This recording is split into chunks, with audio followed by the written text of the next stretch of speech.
everyone, welcome to another new video. In this video I will show you how to fix voicemail not working on Infinix Note Edge.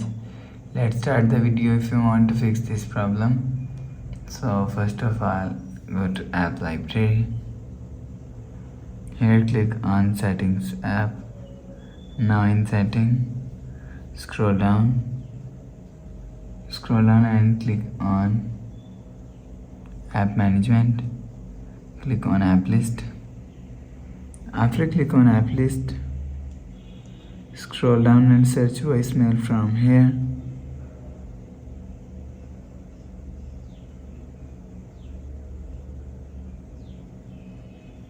For example, this is voicemail. Click on voicemail, storage and cache, and clear cache voicemail. After clear cache voicemail, you will see a problem is solved. But if it not solved, click on settings app. Now in setting, scroll down to and click on system. After click on system, click on reset phone and click on reset all settings. Click on reset, enter phone pin.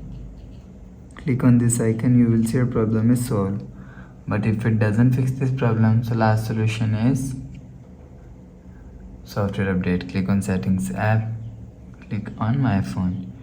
You will check your software update is latest. If it not latest, update your software latest. After update software latest, go back to home screen. So that's how you can fix voicemail not working on Infinix Note Edge. If you like the video, please subscribe. Thanks for watching.